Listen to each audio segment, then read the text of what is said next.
Hello, Diet Rebel Scum and Diet Rebel Scum Curious. Diet Rebel Scum being those of us who have taken the government-recommended food pyramid and said, no, I'm not buying it. I don't believe high-carb, low-fat is the way to go. I think high-fat, low-carb is the way to go, and that's the way I'm going to live because I think you've got it wrong.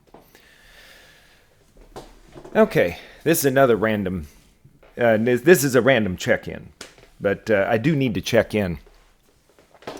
Yesterday, had a kind of weekend long run, and mine was not quite long enough. I am still behind. Did I do that on a previous video? I mapped out a 16-week marathon training plan because I've been kind of random following one. Excuse me. I run what my running partners that I meet with on Tuesdays, Thursdays, and Saturdays. I run what they run. I may divert a little bit. I may run a little faster, and which translates into a little bit longer. And then I do some stuff on my own.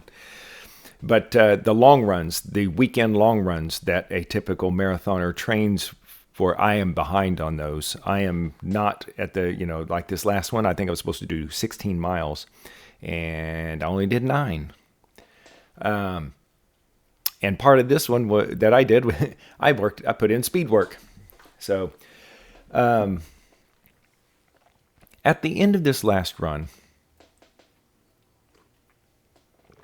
I did a little EKG thing. I have this device that I've had for several years. It's by a company called Kardia or Kardia, something like that. They've been around quite a few years now. And they make this device. There's the little trademark symbol on it. So you got 2 connectors there on the front. That's what their original one was. Just had the left fingers and your left and right fingers to go on. But then they come out with this one, which has the left and right fingers and the one for your left knee or ankle. So when you start, and this Bluetooth connects to your phone or mobile device that has the Kardia app on it. So what it does is it's I think they call this one a 6-pole EKG. And anyway, so you left, right, and then connect, and it's got to be your skin, so you roll up your pant legs or pull your pants down, whatever you need to do to get this on your the bottom connector on your left knee. So anyway, you do that, and it lasts a minute. You say start recording EKG, and it's recording your heartbeat, and it does like the little graph thing, just like you would at the hospital if you were hooked up to the machines. And what it does is it detects heart arrhythmias. That's the goal of this thing. So if you buy this and you just have it and you use just the free version of the app, I think it only detects one heart anomaly, and I think it's atrial fibrillation. I think. Don't quote me on that. Go to the website and check. But then if you pay, and I think the subscription is $9.99 US per month. If you subscribe to their service, it unlocks the app to detect like 6 more, I think. So there's various heart anomalies that when you do your EKG, and it tells you at the end of the minute, it'll either say normal sinus rhythm, or it will say one of these other heart anomaly arrhythmias detected, and it'll name which one, and then takes you to a little paragraph of describing what it is, and you may want to talk to your doctor. And there's some other things. I think these reports, like you can tell you can request that a cardiologist look at the results of one, I think. So anyway, I don't know the details because I've never requested they do that for me. So because 99.999% of the time I've done these over the years, it always says normal sinus rhythm. Now, there was one time it said, I think now this was years ago, but I think it said like possible atrial fibrillation or one of the other ones. But then I just did it again.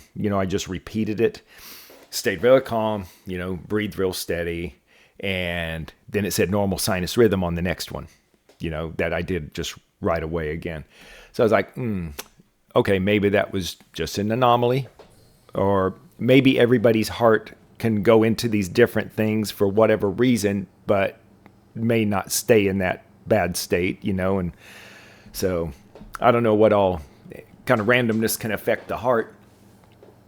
So now my dad has AFib, and he was diagnosed with that in the hospital just by happenstance, because he was in the hospital for broken collarbone. It was an all-terrain vehicle accident. And anyway, he was in there for that, and then they diagnosed him with AFib there, and he's been on drugs for it ever since. So I kind of thought, maybe I ought to get one of these. So I had one of these. I think I had one of these at Kardia things before I even went low carb. I can't remember. See, I lost my original one, and then when I went to go buy another one, because I was convinced it was lost, they had the one with the knee connector on them also. So I just went in and got that one because it's like $12 more than the original one, something like that. Wasn't that big a deal. Maybe $20 more. But anyway, I've always been checking my heart with that. So, okay, back to yesterday's long run. What I don't do very often, I always just use that, and when I'm just at rest, sitting in my office at work typically, or I walk around the house, and I just thought, it's been a while since I've checked, meaning quite a few days has gone by, I've never checked, so I just go ahead and do it just to have a history, because it records these things. You have a history that builds up, and they send you a paper report. I think I see once a month they give you kind of a summary of all your readings. And anyway, but here's what I was disappointed in the product. What I didn't know when I ordered my first one a long time ago, I really wanted to know. I wasn't really worried about my heart at rest. I kind of wanted to know what is my heart going crazy when I'm running, because that's, you hear about people, dying at the end of a marathon, they're and they have no symptoms or whatever, and then they're out there and they're doing marathon, and then they just collapse and die. Okay, I was like, I want to know if I'm one of those people. And so I thought maybe this device could help me. It doesn't claim to do anything. I'm not putting anything on the company, that there's no way they could say all that, but they can't make all these claims that they can predict if you're going to die in a marathon or not. So, but it's just more information. I just want to know, is there something I can detect to know if I have a problem of some sorts when I'm training for these marathons? So what I was a little disappointed in was I found out after I got it, and I went for a run, and right while I was still drenching sweat, and heart pounding, I went and tried to do a reading just to see if it detected any anomaly. Well, if your heart rate is over so many beats per minute, it doesn't do the test. It just says this is for, a heart rate between, this and that. So it's got this range, and it's more of a typical at rest heart rate. It's not for like a. This device is not meant for a stress test. So I was like, oh no. I was like, I was kind of counting on that, So I tried it again yesterday. That was a bunch of years ago when I did that, and I saw it's not for detecting heart problems while you're under a bunch of stress. Exercise stress at least. So it probably would do it if you're just being yelled at, by your boss or something like that, or your spouse. I'm sure it'd work just fine. But anyway, so after our run yesterday, we're still in the parking lot of the place we meet, and I'd already cooled down a bit, got my thing on my Garmin Connect and sitting there reading, but I'm sure my heart rate was still pretty high, and I'm still sweating. but I was not near what my heart rate would have been while I was running. So I thought, I'm going to try my Kardia and see what kind of reading I get, if it'll do it. And so I hop in the truck, and I get it out, and this is before we're going to breakfast. We're still just talking about the run and whatever. Anyway, so I get in the truck and I go try to take a reading, and the graph's just all over the place. The squiggle lines are just, it's just like little kids just going wild with Sharpie pens all over a piece of paper. It makes no sense. And after a few seconds of that, it says interference. Too much interference. Continue or retry. So I do retry. And it starts over, kind of same thing. It's all over the place, So I give up, and I says I'm gonna go out and talk to my friends for another minute or two. And then I think, okay, well, maybe it's something in the car. Maybe there's, because I had the door open, I had the key in the ignition, and maybe there's some kind of radio frequency in there trying to detect the key fob, or I don't know. I'm just thinking something. Maybe there's something interrupting the Bluetooth or whatever. So I go outside and I sit on the tailgate of the truck. So I'm outside in the sun, and I'm just sitting in the back of the truck, and I do it again. And it does it again. It's making like a lot of squiggly, bunch of lines. And then it wants to abort the test, it says interference again. So then I was like, okay, well, I went ahead and retried. So I let it start all over. And then I really tried to stay really still, breathe real smooth. Just kind of look straight, just have my eyes on real still, trying not to be jerky or anything. And it actually does the test, and it finishes the minute. And then it says atrial fibrillation detected. And I'm like, oh, son of a bitch. Like, what are the odds? I'm like, because how I've been complaining about, it just doesn't seem like I'm gaining any cardio back at all. Like, I still pretty much struggle on these longer runs, like 6 and 7 and 8 miles, like the one yesterday.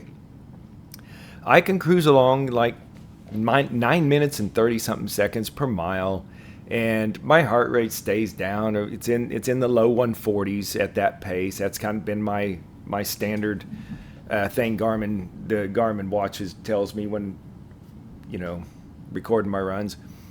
But anytime I try to like really kind of push it up a little bit and kind of get down to 830s and stuff, sometimes I have okay days and it doesn't feel too bad. But then there's some days where that 830 pace feels like it's a struggle, and I'm like, okay, I'm doing it, but gosh, it feels really tough. I'm like, is my heart actually going into some Afib while I'm running? But not all the time. Which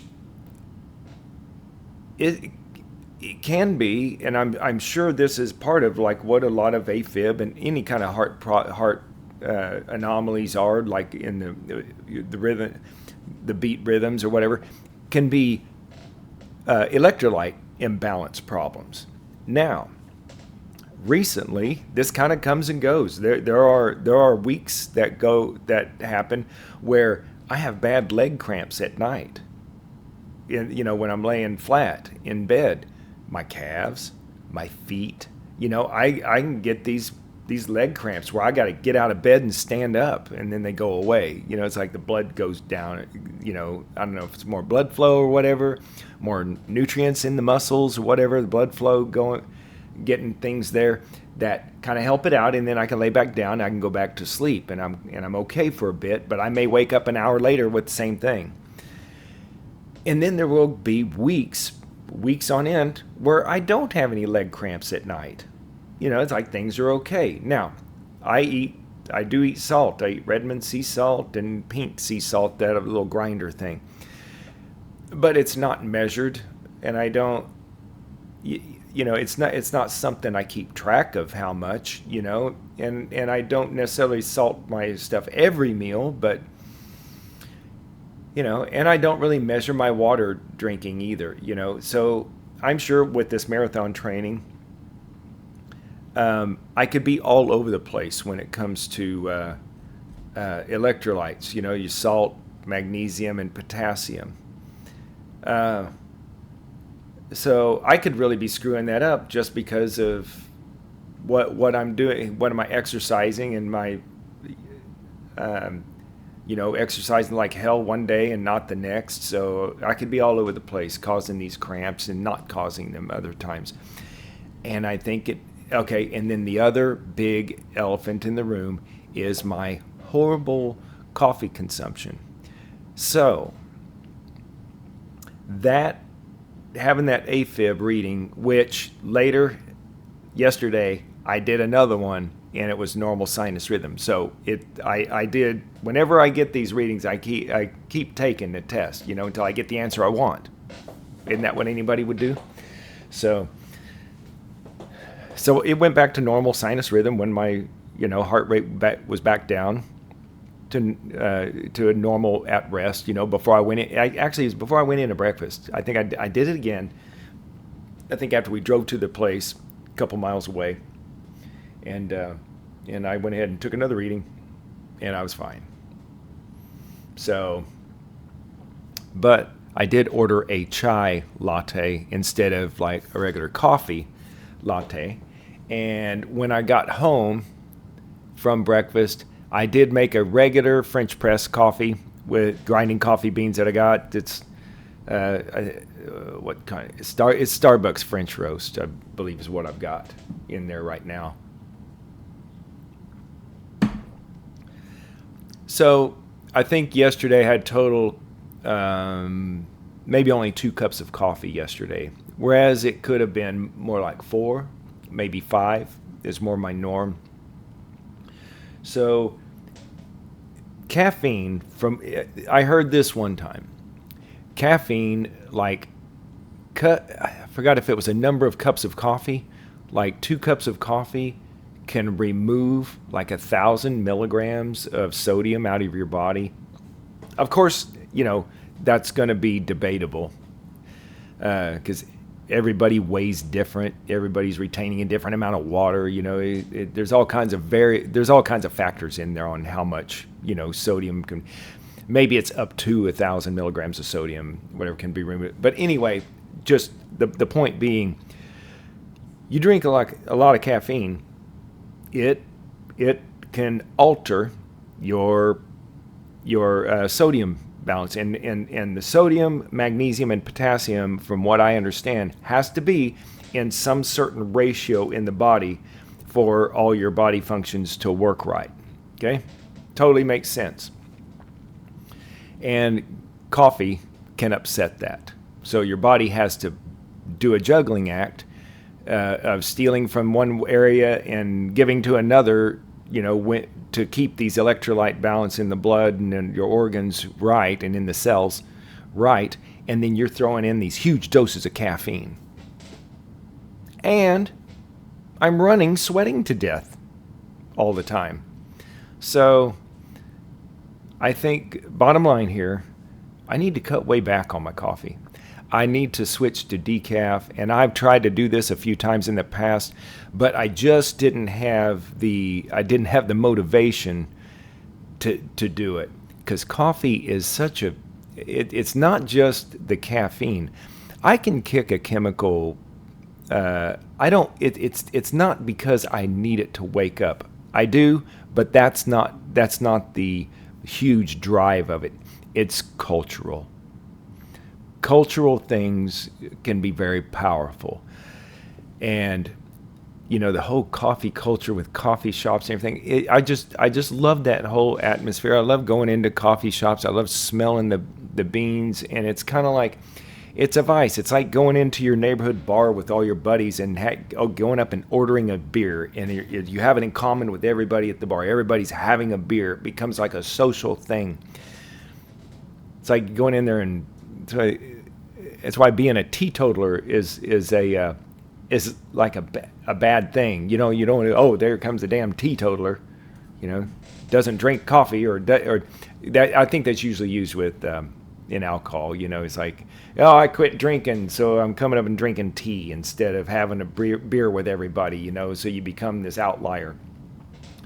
Well, that's what I would be doing if I quit coffee. I have a big coffee press. I got the small one. I got coffee bean grinder. Luckily I'm glad I didn't spend like $1,000 on a super fancy espresso machine. I've never done that because I knew better. See, I would love to have one of those because I do like. I would love to be able to extract my own really good professional espresso shot and make my lattes with that. But I've known for a long time that I really shouldn't drink near as much coffee as I do. And so I've always been like, had this in the back of my mind. I really need to quit. Someday I'm going to quit. I'm going to quit. I'm going to quit. I'm going to quit. Someday I'm going to quit. But getting that Afib detection on my Kardia thing yesterday after my run, I'm like, yeah, stimulant on the heart, not good. I don't think. I mean, everybody does. A lot of people do it. There's all these pre-workout caffeine stimulant drinks and powders people are doing. And, a bunch of years ago, GU, the makers of my, those little gels you eat, they started putting caffeine in those. Different amounts, they print it right on there, however many milligrams of caffeine, because people think it's going to help them in their race. And, hey, man, that's fine. Knock yourself out. You do you.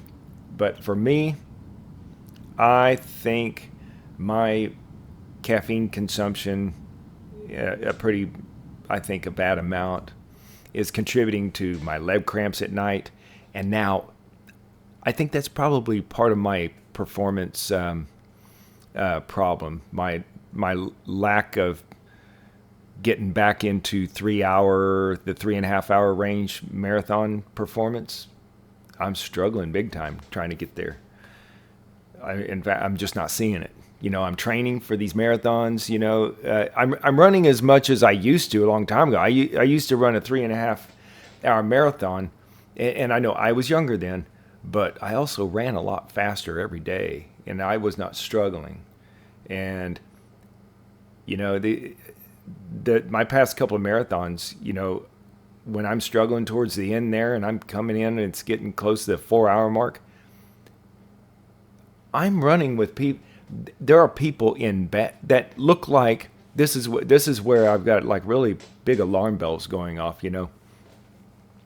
is I'm getting passed by people in the marathon in the later stages. I'm getting passed by people older than me. Ladies, there's been ladies older than me. I know they're in an age group above me, higher than me, and they're shuffling right on by, and I'm struggling, And then there's guys, and this is funny. There's guys now. There's guys younger than me that are passing me in late stages of the marathon. Which I expect, except some of these guys, and they'll be younger than me, which is okay, but they'll be like these tall guys with guts that look like they just started running in their life. It's like, oh, are you doing a couch to marathon program or something? But they're faster than me, and they're shuffling along, and they're running the full marathon because from your race bib, you can tell by the color and whatever, and that they're not running the half, or a relay team because those have different colors, typically, and it's like, holy cow, you're running the full. And you're passing me up. And here I am, a lean, mean fighting machine, never got fat and anything. And I'm having the most hard time, maintaining a 9 minute per mile pace. And here this guy looks like he's running the marathon because he lost a bet with his buddies, goes shuffling by me. And I'm like, golly. I'm like, something's wrong. Something's really freaking wrong. And I've hinted at what I think could could be because of the timing of this whole thing, when my cardio went to crap. But I'm looking for other things. I'm open for other causes. It could be something I've done in my diet, although I'm pretty damn sure it's not the low carb thing, because I was getting in better shape when I went keto. And after I had been keto and got fully fat adapted, I was older than my previous self, but I ran a 3:44 marathon with very half-assed training, and I didn't even really hit the wall. So there were some huge improvements, and that was like, I think 3 years into keto? Yeah. Yeah, that was something. My cardio was improving before a few years later I have this mysterious decrease. So I've got to do something. I've got to not just stay away from carbs and do these check-ins for carbs. I need to do it with caffeine. I need to add my coffee consumption to these things. Like, how many cups of coffee did I have? Did I have 5 cups, or did I keep it down to 1 or 2 or none? Hopefully here, none. Now, here's another thing. Am I trading one poison for another? Could be. So what if, and I bought these several weeks ago, just because whenever I'm in my hippie store and I'm getting some groceries, usually I'm in this one store just to get decaf instant coffee. But boy, a lot of times they're out of it. Last couple times I went in to get a jar of this German hippie water processed decaf instant coffee, which actually tastes pretty decent. They didn't have any. They have the regular caffeine version, but right next to it, the little green top ones, nope. No. But anyway, I've been drinking teas. So, yeah, tulsi, masala, chai. Since it's it's getting the fall. The chai and the pumpkin spice is just all the rage. At least in the United States. Chai, rooibos tea. I think this doesn't have caffeine in it, but yeah, caffeine free. It says caffeine free on this one. So anyway, to get that cultural thing of at least having a hot cup of something in my hand, I've been just heating up the water kettle and doing a tea bag of various teas, and I got a few more in there that but like I say, am I trading one poison for another? For those of us, the hardcore carnivores that don't want to do any plants at all, because as Anthony Chafee says, plants are trying to kill you, because they got self-defense mechanisms in them, because they can't run and hide like an animal can, or fight. So they have to stealthily poison their enemies that are trying to eat them. And I think that's what coffee's doing. Oh, so another thing, Anthony Chafee, he's one that is kind of a proponent of you even getting the coffee out of your life. A lot of us low carbers, of course, we drink a lot of coffee. Bunches of us. That's why they have bulletproof coffee, because we're not giving up our coffee. We'll put a bunch of fat in it and actually make it an asset. Well, it's an asset with all the fat in it, but the caffeine in there is probably not an asset. And there's a whole bunch of other chemicals in the coffee, not necessarily man-made. There's probably pesticides in there sprayed on the beans or whatever, but just naturally occurring in coffee. Anthony Chafee talks about that. Now, I'm really curious as to his experience was when he was in medical school. Did I talk about this before? I feel like I've talked about this before. I may have, but anyway, I'll try to keep it real. This video has gone way too long. I meant for this to be like 10 minutes.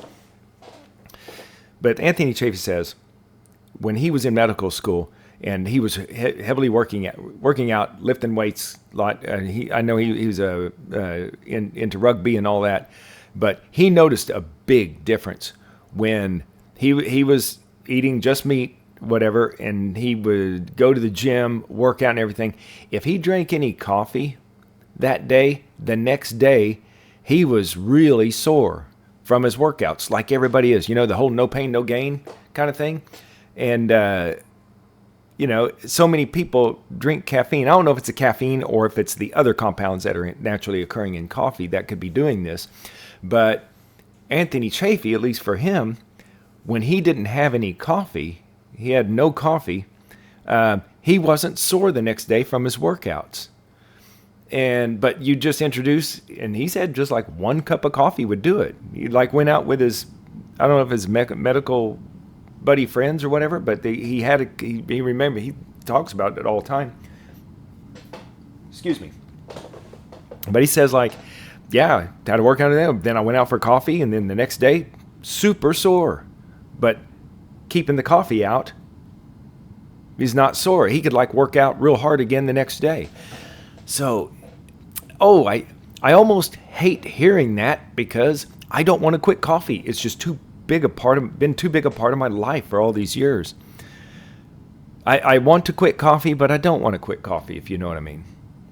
So, but anyway, the Afib thing yesterday, I'm like, well, maybe once I get going, get out on the road, and I've been running, and I lose so much sweat, you know, and I lose so much salt and everything, maybe my heart's messing up, you know, in the later stages in my run, and it's keeping me from being able to speed up and keep going to break, you know, to get down in the, you know, lower, you know, better marathon performance. It's this daily coffee consumption. It's, you know, maybe messing me up. So I'm not going to have any significant things to measure here, at least as far as like my Kardia thing. This device just said atrial fibrillation detected. Not maybe detected. I think it just flat out, hey, you got AFib, at least right now. So that was enough of an alarm bell for me to go, okay, now I've got it's not just a cultural, oh, I'm dragging in the morning, I need I need a little pick me up here. No, this is after my run, my heart was not beating right. I need to do something here. I need to make a change. So I really don't want to drink a shit ton of caffeine and go for a run and see if I can repeat getting tested positive for AFib, because I really don't want to have a heart attack out there or something bad. So I will use the Kardia like after a run, if you know, whatever I can get out of it, you know, after my heart rate comes down a bit. So I'll still do that, but I'm going to go ahead and cut my caffeine out. So I don't have a long, well, maybe I'll test positive again. Maybe it'll detect AFib again after, you know, and I'll be able to have some kind of data to compare over time to see if it goes away, if I still run as fast and push as hard, but without the coffee consumption that morning or the day before or whatever. Okay, I've rambled enough about this. I know there was something else. I may make another video. I don't know. I really need to get working in my backyard. I got cleanup too. I got a shed I got to build before it starts snowing here in a couple months. All right, let's make this another low carb day.